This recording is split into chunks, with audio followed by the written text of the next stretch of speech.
Okay, so here's some tips for free-to-play players to advance pretty far in the game. You see here, I did buy this $1, which I would advise, even if you're free-to-play, to get this. It's such good value. You literally get an SSR weapon for $1. Like, it's very good. To go through here, I haven't bought anything else, and I didn't buy the SSR weapon until after I beat world level 4. So it's completely possible. I have used these to get keys, and I do think it is honestly a little worth it. Um, I'm just kind of lazy, and I've also used these, and like I said, it shows, where is it? Here, I haven't bought any star memory. That's just from what I've grinded, and I have a lot more rewards I can get. Like, see there, that's 900 right there, and then 1200, and I have did hell. Now I didn't do hell solo. I want to make that very clear. I did get in a party with two other people, and I grinded through the dragon, and then I had a party with other people where I grinded hell spider, and that would be my first thing. Once you get to endgame, if you're free to play, wait as long as you need to. Find a party to run hell. You're not going to be able to do hell that early if you're free to play, unless like you もう grinded 休 an んでい insane い？ amount and you had really good luck and you optimized everything. Even then, it's going to be tough.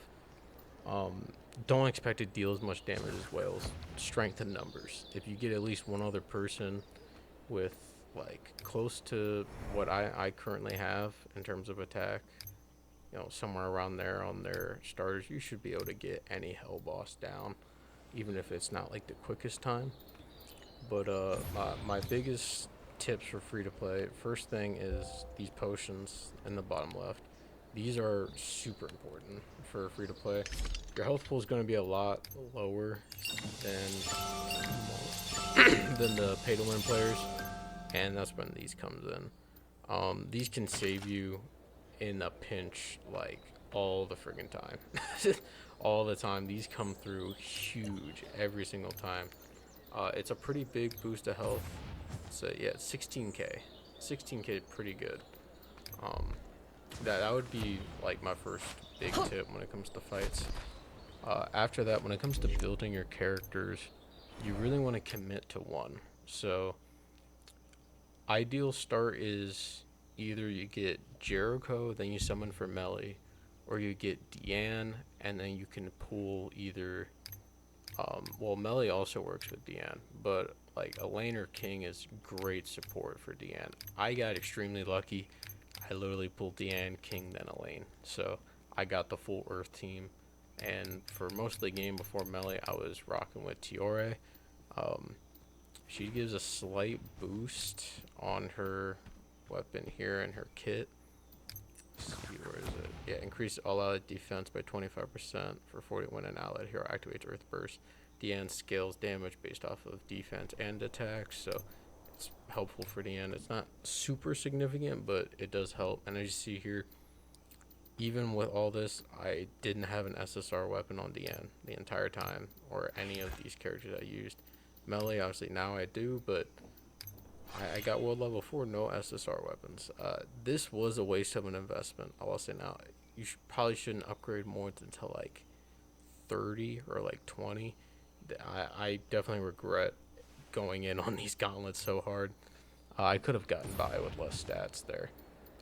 And that's the other thing. You really have to focus your resources on one character.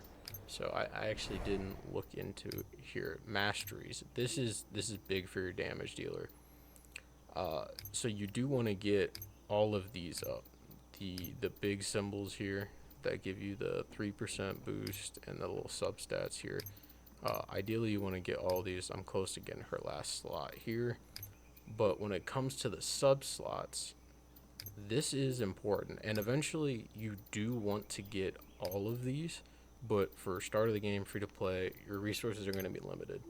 So the biggest thing that you need to get is the substats for your DPS weapon. And for DN, that's the gauntlet. But if you have Jericho and melee, um, you're probably not going to be able to craft the longsword super quick.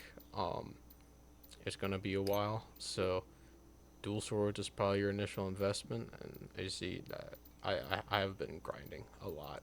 Um, so the other big thing with this is maxing out your mastery. You actually get 4 potential points. So you get one for the initial mastery, which I'm gonna show here for doing this, and it's really not a lot. Like I think, yeah, literally it costs 12k gold, barely any. It's super easy. You get that. I'm not wasting my resources on Travis though. You do that, you get one free copy of them, and then after you unlock that, you get access to the 3 different weapons.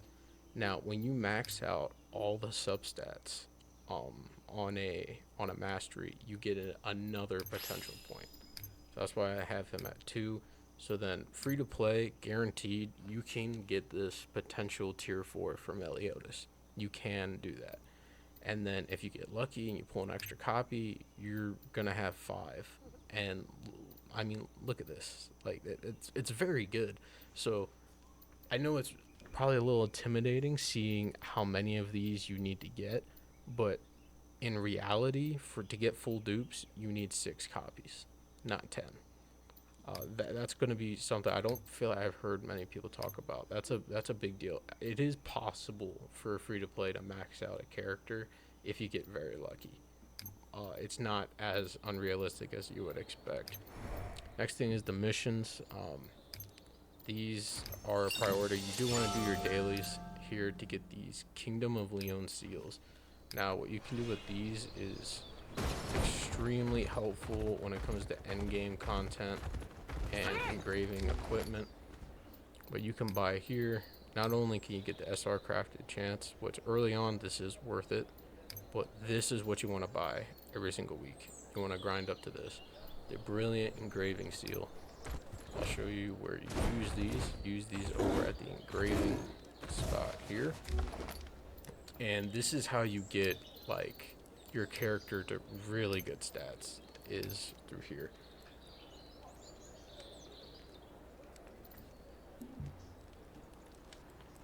So that's going to be the biggest thing, and unfortunately they don't show the stats on here. I know in the dev notes they said they're going to address that, but I believe there is a site you can go to. I think it's called Game 8.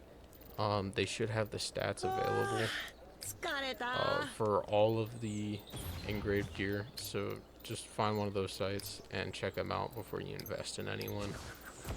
One other thing in this game is, even though like Deanne, Melly, and then Jericho is like the ideal start, you can run and get through the game with a DPS build for a lane. She does work with the win team, and it's a little more niche, but you do get Hauser and Tristan for free. And then I'm not sure who the 4th is on the team. Trying to think. I'm not actually 100% sure. Maybe King has a win build. I don't think he does though. Anyway, that's more endgame content, but it's very possible for free-to-play players to engrave equipment. As you see, I have 2 engraved sets. There we go. I got this one from doing the hell raids on Spider and Dragon, which again I did it with a party of people. We got it done pretty quick. I got very lucky on this, and this is the other thing, you can't upgrade this. This is random chance. When you make the gear, it's from level 1 to 3, and I got 2, so I will take that any day of the week. And then the magic charging efficiency is nice, but the earth burst efficiency right here, that is what this gear is so good for. Then you go to Melly. I wasn't a big fan of the gear. I did max it out, which I kind of regret. I'm going to re-roll the engraving bonus, and that's the next thing I want to talk about. Re-rolling engraving is pretty annoying, and it's costly. It is very costly. So you only want to do it if you're entirely sure, but you literally have to create a whole new set, and then you can select this and then add it in here, and you can change the substats. It's pretty rough. I will say it's pretty rough. The other thing is magic infused metal is pretty tough to get. Go here. Okay. There we go. If we go here, for magic infused metal, find it down here at the bottom. You need 50 enhanced metal, which isn't too hard to get, but platinum's the real bottleneck here. For the metal, you should go into salvage. I believe it's any piece of armor. Yep, just salvage this. You got 29 of these. And you go into crafting, and you make enhanced metal. And so it's like over time you grind, you'll get enough. That's not really a problem. I actually do need to make this. Excuse me. Now that is not a problem to get. That is not what's going to hold you back. It's going to be platinum. Platinum, there are only 6 spots. Maybe. Okay, so I have them all marked on the map. So if you want to follow this, you can. It's the first spot. Second spot is here. Third spot's here. Fourth spot's here. Fifth spot's here. Dang, there's only 5. Yeah. Yeah, so you get 5 deposits of platinum. I believe there's 4 at each deposit. So unlike gold, where it's only 1 at each, that's why there's a lot more of these. You get 4, and you have to get that every single day. Every single day. If you're not doing gold, you at the very least have to be grinding platinum. You're gonna need so much of it, and you do not get a lot of it. There is a vendor that sells platinum. Not exactly sure which one it is. It might be in Vanya or here, but they sell it for the stamps you get by completing side missions and opening chests and collecting star fragments, stuff like that. So that won't be too hard for you to get. You should definitely be grinding all the side quests. Easiest way to level up is just doing the side quests. Most of them are pretty quick. Some of them are annoying. There are some really boring missions, but most of them are quick and easy. You get by it really fast. Now the next would be enhancing the workbench. You're gonna need at least to get up to level 4. It's gonna be a while until I can get this to 5 because I need 15 platinum. And I'm using platinum from other stuff too. So even I'm still struggling to get by.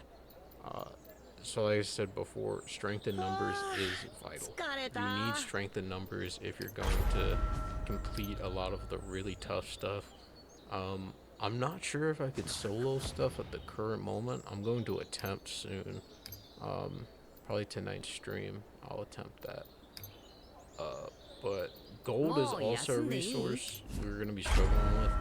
I would probably recommend just doing each of these once, which I'm honestly planning on doing, just because you get the first time reward. But don't grind this. Like, this isn't good value. You're going to want to be grinding Gila, Spider, a boss, Dragon, Warden, and then those are like your top 4.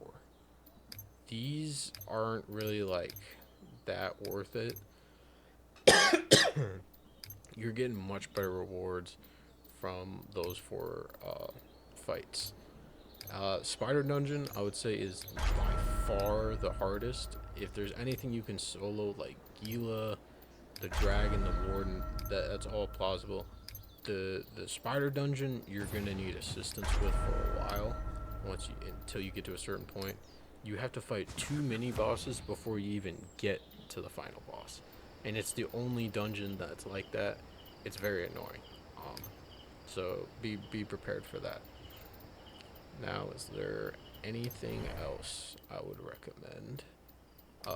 In terms of summons, you get plenty of summons. So as you see, I've gone 70 in on this banner, and I have 101 summons. So I've grinded on my own. Well, if you count this, so that's what, 173. Just not spending a dime for any of these star fragments or hero pickup draw tickets. And I've summoned a decent amount in here. I'm not sure. It does tell you how much you've summoned. Now, see, yeah, that's the. I did get very lucky. We'll actually go back to the. This is the start, yeah. So the very first multi you get is the same thing every time. These can be different, but you don't get a character, I don't think. Next, I think it was my third multi. Yeah, it's my third multi. I got Deanne. So that was a great start. And then I think my fourth multi after that, or maybe it's fifth, I got King. So it was just a great start. Only unfortunate thing is it took me a long time to get her gauntlet. I had her rare gauntlet until I completed chapter 11. That's how long it took me to get her gauntlet, because I had to grind the boss, and he isn't unlocked until you beat chapter 11. And all these pulls, I never once pulled her weapon. So it was pretty annoying there. And then I would say, I think right as I was about to take on Hellbroom, I pulled Elaine. So I got really an ideal start, and like it is a gacha game. You're gonna have like bad luck and good luck. That's just the way it goes. Um, I do plan on probably putting in some money to get some more summons. We'll see. I'm not sure yet. Uh, if I do, I'll definitely be streaming those summons. So you see here, yep, level 40. You do get, I think it's 100 more for every 10 levels a week. So that's nice. Last tip for free to play. A lot of people talk about the flying mount. See here, I do not have a flying mount. I haven't had one the entire game, and I've completed all the story chapters and gotten to world level 4, and I've done quite a bit of side objectives and collected quite a few star fragments and chests, all with just this guy. Now, there is one other character that has severely helped me through this time, and that is King. So this is the team I use for going around the map, mining and whatnot. Dreyfus is so good. First, let me show off the others. So this is King's ability for outside the map. Little annoying on controller, but that's what he can do. And he can go pretty quick from long range. Like it's very effective. Shoot. Let me teleport to a place that has some nodes or stuff near it.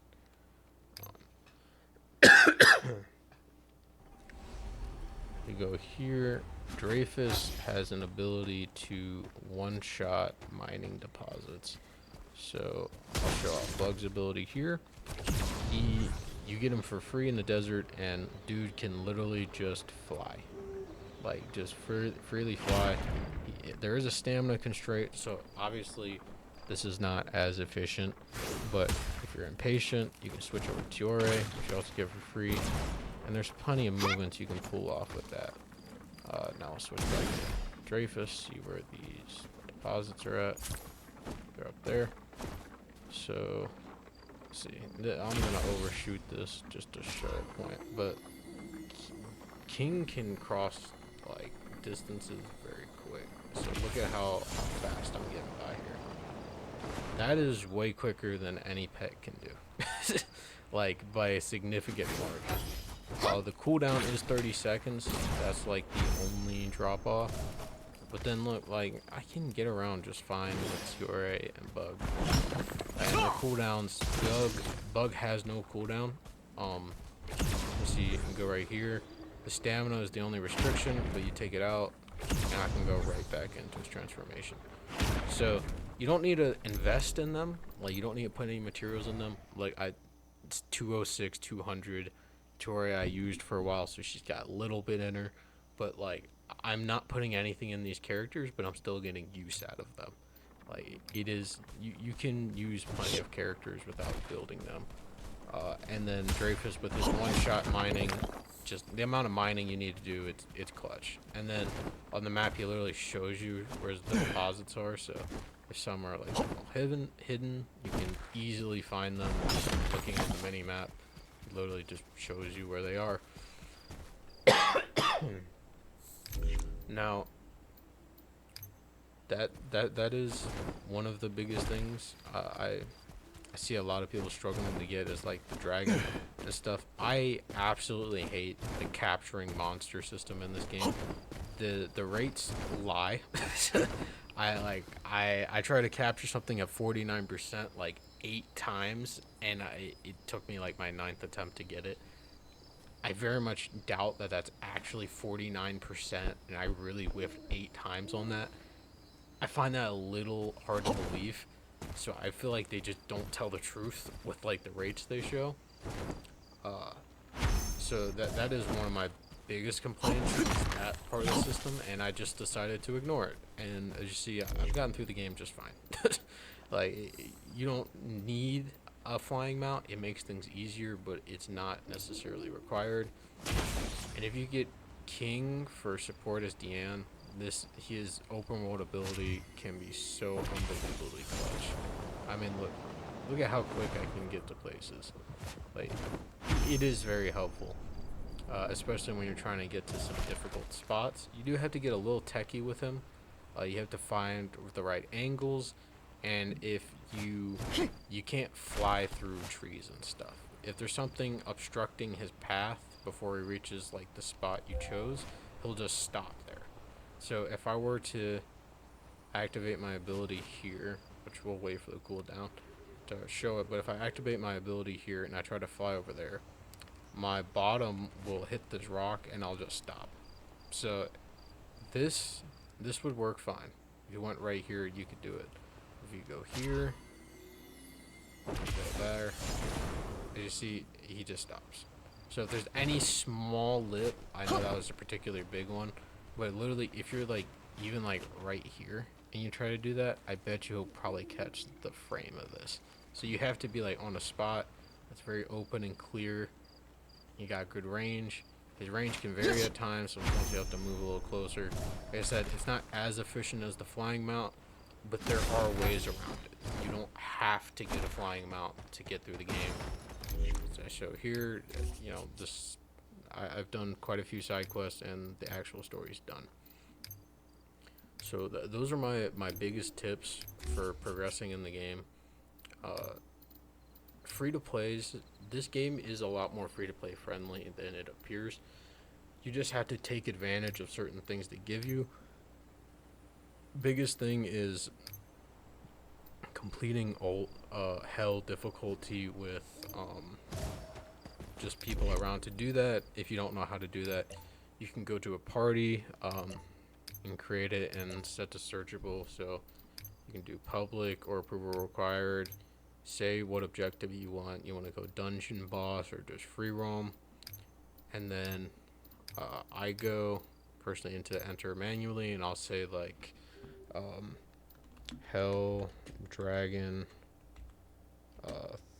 3x run. I'll do that, and then it does take a while, but once you find some people, you get through that stuff so quick. It's so much easier to grind. It's just the way to go for free to plays. And if you ever need someone to carry you, I'm always willing to do that. See my, I think it shows my ID here. So if you want to send a request and you want me to carry you through some hell difficulty, I'm perfectly willing, as long as you can deal about like close to half health of the boss.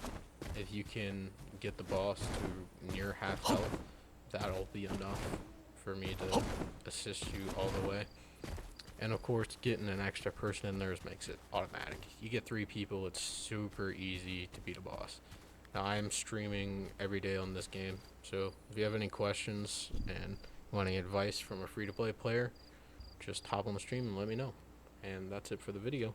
Hope you enjoyed.